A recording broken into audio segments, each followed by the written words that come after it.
Halo teman-teman semua, balik lagi di channel gue Perspektif Muda. Buat teman-teman yang baru pertama kali datang di channel ini, perkenalin nama gue Felix. Gue adalah seorang YouTube content creator dari Indonesia. Dan kali ini sesuai dengan topik video kali ini, gue mau ngebahas seputar tindak pidana atau delik. Nah, delik sendiri itu tuh sebenarnya asalnya dari bahasa Belanda. Seperti kita tahu, Indonesia mengalami penjajahan dari Belanda, akibatnya dia adaptasi KWP, KWHPer gitu kan, dan semuanya berkaitan dengan bahasa Belanda. Salah satunya delik ini gitu. Nah, delik sendiri itu hubungannya atau definisinya sendiri itu kan berhubungan dengan apa sih? Berhubungan dengan perbuatan yang dilakukan yang pada akhirnya mengakibatkan tindakan pidana gitu loh.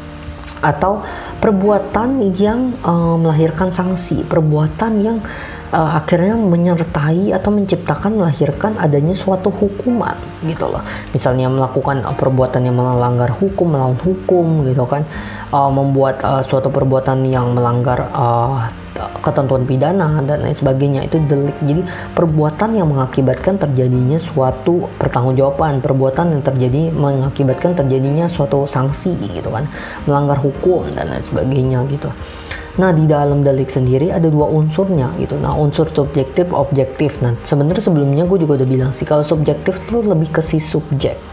Kalau objek tuh lebih kepada si objeknya atau lebih kepada si akibatnya gitu loh, dari tindakan dia gitu kan yang dia lakuin. Nah, kalau subjek tuh dia fokus ke batinnya, fokus kepada si orangnya, kepada si individu. Kenapa sih tuh orang mau melakuin gitu? Apa sih motivasi dia? Apa sih maksud dia untuk mau melakukan itu gitu loh? Dia sengaja atau enggak sih? Nah, kayak gitu-gitu. Kalau sengaja atau enggak sengaja sendiri itu dolus dan culpa. Culpa itu katanya culpa alpa, kealpaan. Oh, aku nggak sengaja, aku alpa. Kalau dolus tuh sengaja. Dia sengaja ngerakit bom untuk mau buat bom gitu. Alpa ya, wah gue lagi nyetir tiba-tiba ada nenek di depan gue nggak bisa ngerepak gitu. Nah, itu alpa kan, ketidaksengajaan. Nah, itu kan bisa mempengaruhi tuh deliknya. Apakah dia sengaja, apakah dia alpa gitu, atau apakah ada maksud gak sih, atau dia bener-bener nggak sengaja aja, atau dia ada maksud, dia emang dibenci terus dia menabrak kayak gitu. Udah gitu juga ada macam-macam maksud yang seperti yang terdapat di dalam misal kejahatan-kejahatan pencurian, penipuan. Emang dia ada maksudnya, dia mau mencuri, menipu dan lain sebagainya, maksudnya apa gitu kan. Ada juga apakah dia merencanakan terlebih dahulu atau enggak. Nah, itu kan mempengaruhi tuh si subjeknya kan. Dia rencanain dia rakit dulu bom, dia bikin ini rencana biar bikin wah heboh gini. Nah, itu kan ada rencananya gitu. Nah, berkaitan dengan si subjek, atau ada stresnya, dia ada perasaan takut, akhirnya dia mau buat kekacauan karena dia terlalu merasa takut, dia mau bikin orang semua jadi merasa takut. Nah, itu kan ada maksudnya gitu, karena stres, karena takut, ada di bawah tekanan gitu kan. Nah, itu kan ke subjeknya gitu kan, delik yang berkaitan dengan subjek. Kalau misalnya objek, itu fokus ke si objeknya, fokus kepada si akibat daripada dia melakukan itu. Perbuatan melawan hukum, jelas berarti dia buat bom untuk menciptakan kekacauan, melanggar pidana gitu kan, menciptakan sanksi, menghancurkan, merusak ketertiban umum yang terjalin di dalam masyarakat. Itu kan perbuatan melawan hukum gitu. Atau dia kualitas daripada si pelaku gitu kan, dikaitkan dengan jabatannya, mungkin karena dari pekerjaan atau karena tuntutan dari atasan dan lain sebagainya. Atau kausalitas, yakni hubungan antara tindak pidana dengan akibat yang terjadi. Nah, tindak pidananya gimana gitu kan. Oh, dia nabrak, akibatnya apa? Oh, ada yang meninggal. Nah, jadi hubungan-hubungan itu yang dipelajari di delik gitu, di objektif gitu. Nah, delik sendiri itu dibagi nih, ada beberapa pembagiannya. Ada delik kejahatan atau pelanggaran. Nah, kalau kejahatan tuh dia nggak terlalu diatur di dalam undang-undang, tapi dia melanggar tatanan, melanggar norma gitu kan. Kalau pelanggaran tuh melanggar, misalnya lu melanggar lampu lalu lintas, ya udah gitu loh. Ya bukannya udah sih, ya udah lu melanggar regulasi, berarti lu melanggar undang-undang. Ya lu misalnya jadi akhirnya diberhentiin sama polisi dan lain sebagainya. Nah, kayak gitu melanggar. Kalau kejahatan itu dia lu melanggar tatanan normal, tapi dia bukan melanggar si regulasinya gitu. Kalau delik formil material sebenarnya gue juga udah bahas ya sebelum-sebelumnya. Formil tuh lebih kepada si teorinya lebih kepada regulasi apa sih secara formatnya, secara formal nih ya. Itu regulasi apa yang tercantum di dalam si undang-undang itu. Kalau material tuh implementasinya gitu kan. Oh, ketika lu nabrak, lu melanggar pasal ini. Nah, akibatnya lu harus apa? Diapakan law enforcement-nya, penegakan hukumnya ya di material gitu. Kalau dolus culpa gue juga udah jelasin tadi. Dolus itu kesengajaan, culpa itu kealpaan. Jadi dolus itu ya lu sengaja gitu, lu nabrak dengan intensitas tertentu, lu benci sama orang itu dan lu tabrak. Culpa ya karena lu alpa, tiba-tiba ada kucing lewat dan tiba-tiba ada orang, akhirnya lu kayak bingung, terketabrak gitu. Itu karena alpa gitu kan.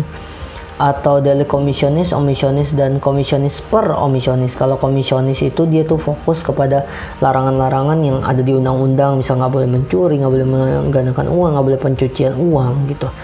Nah kayak gitu, dia kepada lu melanggar aturan tercantum di dalam undang-undang. Kalau itu komisionis ya. Kalau omisionis itu dia fokus kepada pelanggaran terhadap perintah atau keharusan-keharusan menurut undang-undang gitu ya.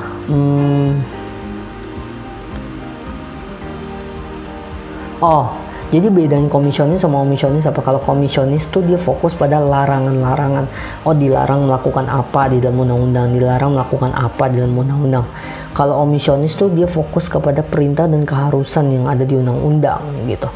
Kalau untuk jadi komisionis untuk benar-benar larangan-larangan, larangan dilarang apa. Kalau omisionis ya lu harus melakukan apa, lu wajib melakukan apa gitu. Kalau komisionis komisionis prem omisionis itu adalah delik yang pelanggaran terhadap larangan tetapi dia nggak melakukan. Contohnya dia melakukan pembunuhan karena dia nggak memberi makan anaknya gitu. Kan dia nggak melakukan apa-apa, ya anaknya meninggal karena kelaparan, nggak dikasih makan, tapi kan dia membunuh di situ. Nah itu adalah komisionis per omisionis gitu. Jadi komisionis itu kan pelanggaran dalam undang-undang ya. Anaknya dia membunuh anaknya dengan tidak langsung, dengan dia nggak kasih makan gitu kan. Omisionis itu adalah keharusan gitu kan ya.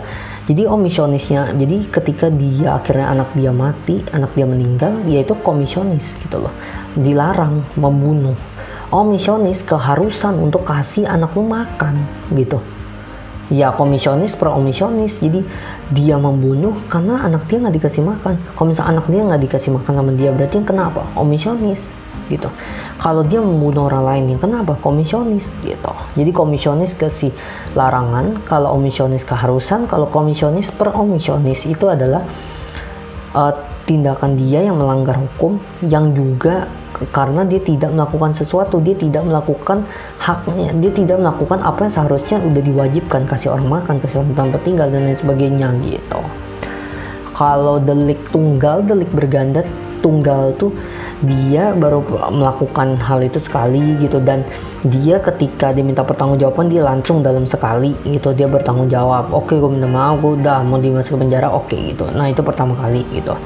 Kalau delik berganda tuh dia udah berganda, udah berkali-kali, udah dulu pernah ketangkep, ini pernah ketangkep, udah kasus yang kesekian, nah itu berganda gitu. Dan untuk minta pertanggungjawabannya juga ya udah banyak gitu, kasus dia udah banyak gitu. Kalau delik aduan, delik biasa, delik aduan tuh as simple as untuk mengadukan kasus yang terjadi itu harus ada aduannya gitu loh. Harus ada aduan yang dapat dituntut karena adanya pengaduan atau laporan dari pihak yang dirugikan. Jadi misalnya nih, contohnya pencemaran nama baik gitu. Nah itu harus orang yang merasa dicemarkan nama baiknya ya dia melaporkan gitu. Atau misalnya perzinahan gitu kan, korbannya si korban yang dilakukan kekerasan seksual gitu kan, kekerasan gitu kan. Nah dia melaporkan, oh ini gue korban, ini luka gue gini, harus ada aduan dari dia, nggak bisa berlaku dari orang gitu ya. Harus itu delik aduan, dia baru berjalan sanksinya, baru berjalan tindak pidananya kalau ada aduan. Ada oh nih belum gini ini buktinya nih gua nih korban gini. Selama kalau belum ada aduan itu mestinya belum jalan gitu.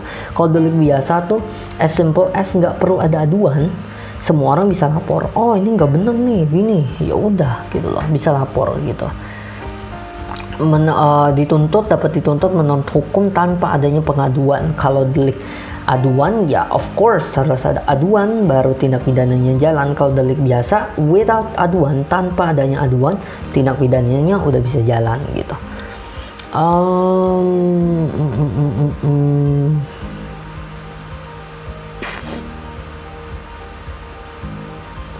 Oke. Ini terakhir, delik sederhana sama delik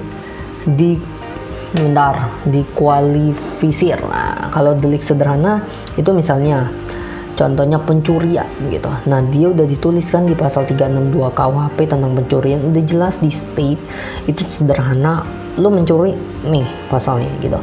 Kalau dikualifisir itu tuh delik ada tuntutan, ada pokoknya, ada keadaan yang memberatkan. Misalnya lu mencuri dan habis itu karena lu dikejar-kejar lu membunuh orang gitu. Nah selain lu mencuri gitu udah jelas gitu kena tuh di pokoknya, tapi lu juga membunuh orang gitu loh dengan sengaja supaya wah karena gini, contohnya lu mencuri dari orang gitu kan, lu mencuri benda dari orang dan lu benci sama orang itu. Kenapa orang itu lu benci sama orang itu makanya lu curi gitu kan, dan pas orang itu wah ngamuk lu bunuh orang itu gitu. Nah itu kan lo mencuri tapi at the same time ada yang memperberat lo karena lo bunuh orang juga gitu lah. Nah itu dikualifisir. Kalau misalnya dia cuma mencuri doang ya itu delik sederhana gitu, fokusnya di sederhana, cuma pasal 362 tentang pencurian, nah di situ aja gitu. Jadi mungkin segitu dulu ya untuk bahas tentang delik. Jadi konklusinya delik itu adalah perbuatan hukum yang mengakibatkan tindak pidana, mengakibatkan terjadinya sanksi, mengakibatkan berjalannya suatu proses hukum pidana gitu. Ada delik subjektif, objektif. Subjektif itu batinia ke orang, kalau objektif itu kepada akibat yang ditimbulkan gitu. Dan tadi ada delik dolus culpa, ada delik aduan, delik biasa, ada delik dikualifisir, ada delik sederhana, terus ada juga delik tunggal, delik berganda gitu kan tadi. Jadi segitu dulu untuk wrap up-nya dan semua tentang delik dan juga tindak pidana. Semoga video ini bermanfaat dan video ini bisa kasih perspektif kalian tentang hukum pidana lebih lanjut. Oke, sampai jumpa di video selanjutnya. Bye.